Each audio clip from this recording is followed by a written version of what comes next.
Because Taylor Stallings was just practicing with the men's bar because they put it on the wrong side.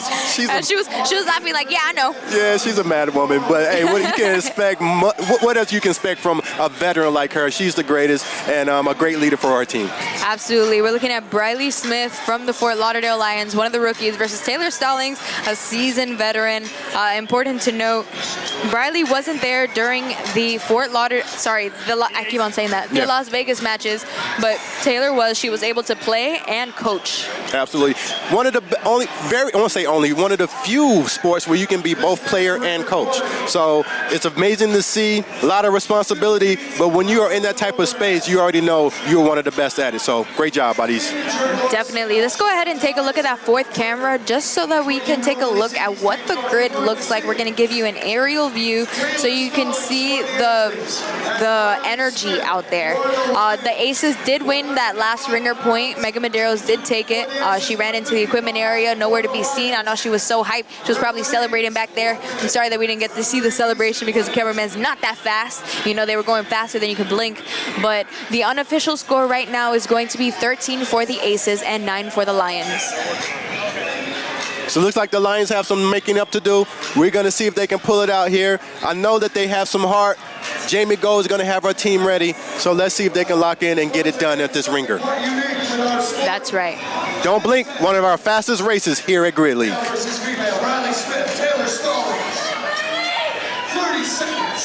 30 seconds until we start. Taylor Stallings versus Briley Smith. Veteran versus rookie. And don't get it twisted. You might think it's male versus female. Yes, indeed. But these two players, this is their specialty. Let's see how they give it up. Referees ready. Players ready.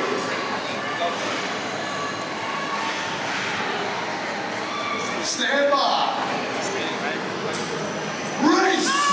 Oh no, little trip from Briley Smith. No worries, he's still getting there first. Briley Smith for the Fort Lauderdale Lions versus Taylor Stallings of the Aces. Both of them opting to do snatches. Both of them just about rep for rep. Taylor Stallings maybe just a millisecond ahead here. It's a fight. They're just snatching out there. Look at that. They're going forward. Here we go. Hands 2, 3, up. hands up.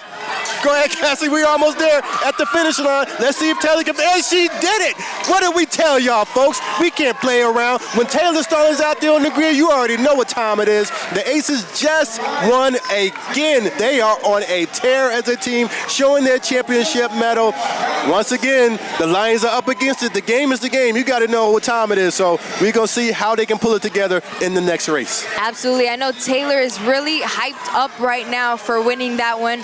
The Aces have a serious deficit to overcome if they're going to want to make the playoffs. Unofficially, the scores for the deficit was Aces -2, Lions 11 before we started this race. So we're about to see who will be taking this to the playoffs. This is basically to determine who will go to the playoffs at the end of this. Absolutely, and I'm trying to see, was there a bonus flag thrown or not? We just saw the commissioner Mather There was here. a bonus flag, and my bet is that it's for the Lions on this next race for the Jack and Jill. Very important, because if they don't get this bonus, it could be effectively over. Yeah, the Lions are pretty historic for throwing the bonus flag on the Jack and Jill because of Paul Lejas and Eric Cardona, seriously skilled bodyweight specialists, but we'll just have to wait and see. We'll be right back. Jack and Jill features 3 stations of high-level bodyweight-based elements that increase in difficulty moving down the grid. 1 male and 1 female are allowed on the grid at any given time, and only 1 player can be working at a time. The team can only move on to the next station when the previous station is complete.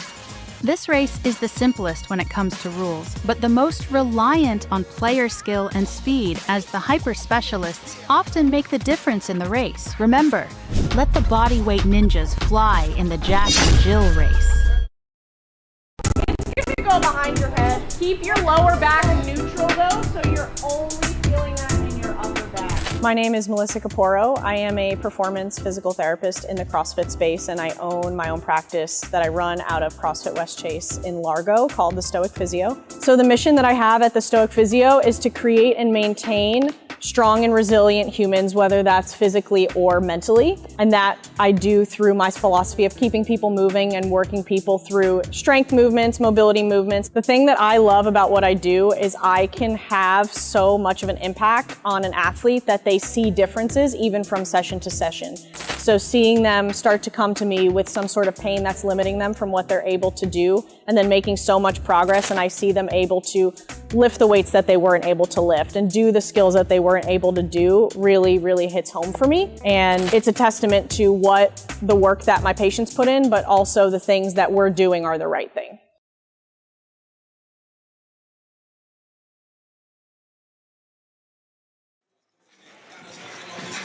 Yeah, like this is like better Oh, than we back. soda. I'm It's so sorry. good. Oh, Should I be drinking this on camera? Yeah, I love my grape drink. This is Olipop right here, classic grape. Tastes so good. Calories real low, and good for digestion too. yeah, it has fiber. This is my favorite flavor. It reminds me of a Dr. Another soda, but it's even better. We ain't gonna talk about the other soda. They don't sponsor us, so. That's right. Let's talk about that Jack and Jill though. All right, folks, the Jack and Jill, let's get started. This is the ring forward rolls. We're gonna have 15 reps at quadrant 2. We got deck to pullovers. We're gonna have 10 of those. And we have deck to backflip. 5 reps of those at quadrant 4. So we got the body weight specialists out here ready to rock and roll. And let's have some fun out here on the grid.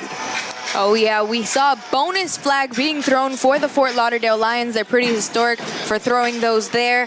It looks like they're just reviewing the equipment, but let's talk a little bit about what the score is right now. Right now the score sits at 10 for the Fort Lauderdale Lions, and that's 16 for the Orlando Aces. The Aces have a lot of ground to make up. They have to win by a certain number in order to be considered for the playoffs based off of the scores that the other teams have. Now, it's safe to say that whoever wins this particular match today will be going to the playoffs, but I can't speak in certain terms just yet, just because the scores need to be tabulated at the end, and we will be getting that to you as soon as we can on our Instagram. So, what are you thinking about this match so far? Well, we're in the, what do you call it, the last hours of it that matters the most. You know, you got to let it hang loose now. There's no holding back. We have, what, one more race left after this one? That's right. So, and the bonus flag is out there in effect. Very important race right here. Actually, the most important of the match, probably. So, as you said, this could count towards a lot in the playoffs and ship tomorrow. So, let's see what happens. Yeah, definitely. The Fort Lauderdale Lions are going to have to basically win both of these next races in order to still have a chance to make it to the playoffs. So it's really important.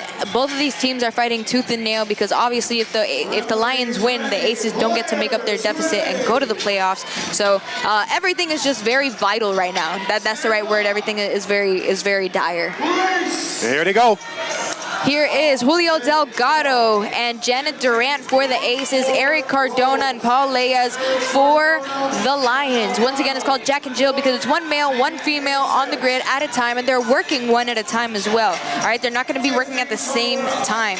So Eric Cardona is doing those ring forward rolls, no hands in the air quite yet for either gentleman. Julio Delgado just a little bit taller than Eric Cardona, so a little bit harder for him to navigate the rings here. In the rings, you want to make sure that you start on a full lockout at the top and you want to complete the roll. The refs are looking for a fluid motion and to make sure that their technique is complete. So as you can see, they're on point there so far, and let's see if the Lions can pull it off now. They're a little bit in the lead right now. That's right, the Lions slightly in the lead. Briley Smith already starting those deck to pullovers. Paul Leyes finished those last forward rolls, and Angel is trying to finish up those last forward rolls for the Aces. A hand up finally for the Aces on that side. We're looking at Angel Serrano finishing up those forward rolls, and Briley Smith already with a hand in the air. Only 2 reps remaining. They're gonna waterfall. Paul Leyes trying to finish up, and there's Lacey Jorquera trying to make up some ground. Alex Velez trying to do so as well. Eric Cardona already on the backflips. His glasses flying off. His No glasses problem. off. He doesn't need to see to do those. 1 rep remaining for the Lions, and they are going to walk. Is he very strolling to the briskly. finish line That's there? right. She put on his glasses. Jack and Jill do it again. They did throw that bonus flag, so good for them for winning that because they knew they were going to take it. Alex Velez trying to finish up so that his team can get that credit, that 1 point at least for this race. And they needed that win, Cassie. They needed it in the worst way. They brought that bonus flag out. It made it work and count for them. Well done by the Lions. And we're going to see if they can continue this strategy in the final race coming up, the sprint relay. That's right. They finish with 20 seconds remaining in the time cap. So they were able to finish, and it looks like Janet Duran actually hurt her ankle a little bit on the backflips, but hopefully she's okay. And we're going to be moving on to that last race of the day here for the regular season finale to find out who goes to the playoffs. Stakes are very high. Basically, whoever wins this next one will go to the playoffs. There's still a bonus flag at play, but we're going to see what happens. I was just going to say, Cassie, and great point. It all comes down to this. Yep. This is it for both teams, evenly matched teams throughout all. We know that there's some points that they're trying to gather on the end of this thing, so we are going to see who does it. I'm excited to see how they finish strong and see how tomorrow shapes up. Yeah, well, we're getting the picture. The picture is becoming clear as we go through this, and we'll be right back. The sprint relay is the final race of every match and is worth an extra point for the race win. It is a relay race with one player allowed on the grid at a time and 8 elements to perform. Any player can perform on any element, and substitutions can happen at any time, except when a player performs the last rep of an element. In that case, the player must run back to the start line, perform a 4-point touch behind the start line, and sprint through to the finish line, permanently leaving the race. The next player may enter once the previous one has crossed the finish line. The only exception is the distance element that ends at the finish line with no sprint back required. The catch is, 4 men and 4 women must finish the 8 elements. The sprint relay is a great balance of strategy to decide which players in what order are the best combination, along with clean and well-executed elements by the players, to lead to the best race outcome for the team. Remember, 4 men and 4 women must finish the 8 elements in the sprint relay.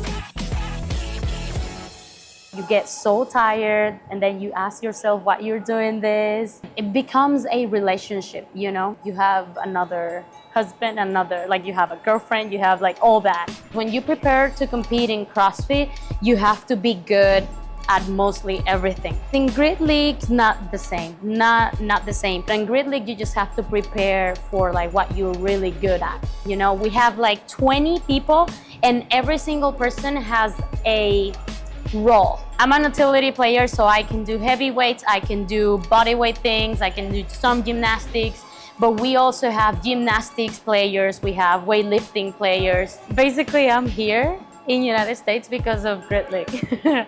None of these, like me going to the games, would have happened if it wouldn't be because of Grid League. One of my dreams, it was always to speak English. Like, I really wanted to speak English, but I always lived in South America. Like, I was living in Venezuela, and then I moved to Argentina, and you have to speak Spanish. Like, you didn't have anyone to practice with, you know? Grid League really helped me. I came here first to compete in Grid League, and I was training with an American like every single day, and I just learned. Every time I will read a text, I will try to translate it and like try to see the words that I didn't know, and I will try to like remember it and like learn new words every day, you know? And then I did it. My husband met me because of Grid League. He found like a video of me doing a snatch. He watched that video, and then he told me, he said like, damn, who's that girl? He had to reach out to a friend. She told me that a person reached out to her and that he wanted to meet me, and I'm like, weirdo. He went to a competition to say hello, and that was the first time I saw him in person, and I was like, oh God, I fell in love. Love at first sight. If I'm not doing CrossFit like competitions anymore, I'm gonna do Grid League anyways, because it's so much fun. All right, folks, welcome back to the final race of the day, the sprint relay. We got a lot going on, folks, so let's lock in. We got a 150-pound heavy D-ball over a 45-inch yoke. We have a short rope climb, 8 foot to 15 feet, toes the rings into the back uprise. 150-pound D-ball carried to the third quadrant, back to start, and then to the finish. Deck the pistol over a 6-inch pole, 53-pound kettlebell squat snatch, 200-pound snatches, and ending in 200-pound clean and jerks. Now, I said earlier that there was still a bonus flag that hasn't been thrown, but it looks like the Aces are playing it smart. They just need to win by just a little bit to be able to make it. So it looks like they're not going to throw that bonus flag because that would give the Lions a chance to take it. Even if the Aces lose this one, they will still be the winning team versus the Lions. Now, the Lions have a score of 13 points, and the Aces have a score of 17 points right now. That bonus flag would just throw it out of proportion and possibly give the Lions the win. So they really don't want that, so in order to let that not happen, they're just going to leave it as is because, as we know, that sprint relay is worth 3 points on its own. In order to finish a movement or from any of the elements, folks at home, they have to complete that last rep, and there must be a 4-point touch at the start or at the cross in order to cross the finish line. So very important that they keep that in mind. 8 movements going on out there, a mix of body weight and barbell, 4 males and 4 females that have to finish these movements. So I like to call it organized chaos. It's going to be a lot of fun. Very, very fun to see. Let's lock in and enjoy. That's right, and I'm sorry that I misspoke. Actually, they threw the bonus flag on Taylor Stallings when she did that ringer, the ground to overhead ringer. It wasn't shown to us, so apologies for that. But so there is no bonus flag in play. It's basically the Aces match, but by how much are they going to win?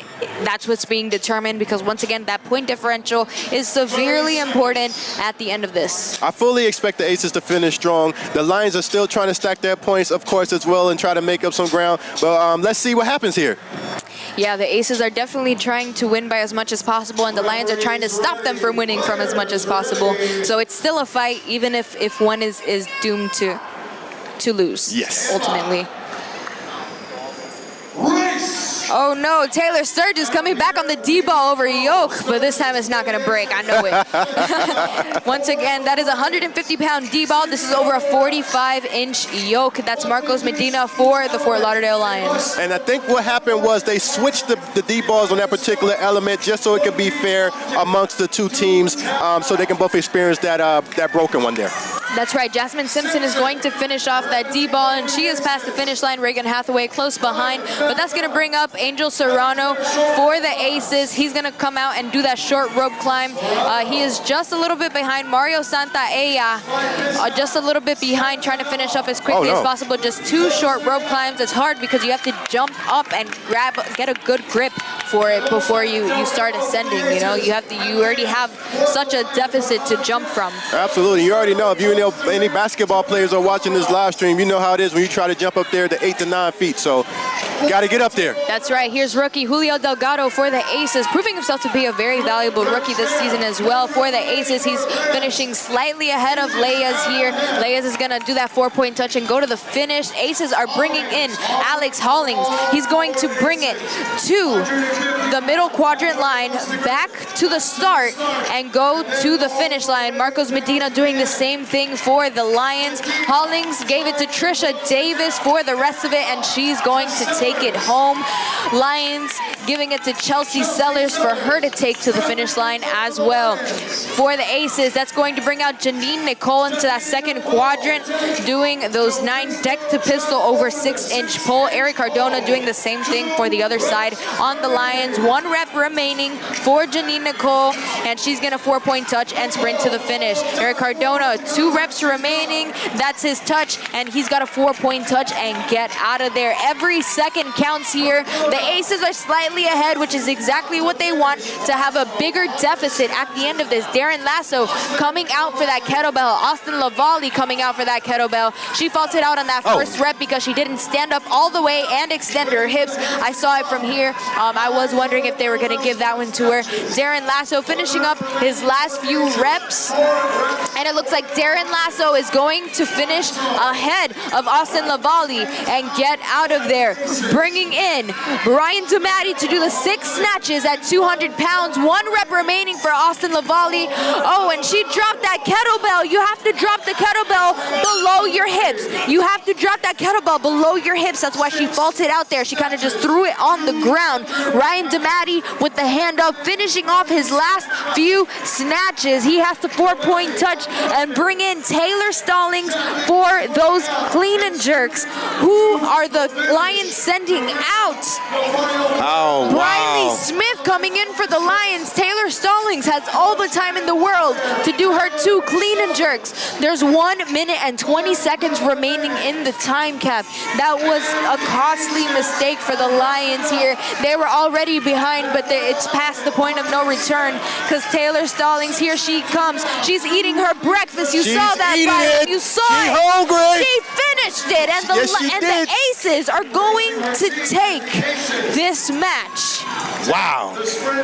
Unfortunate for the Lions.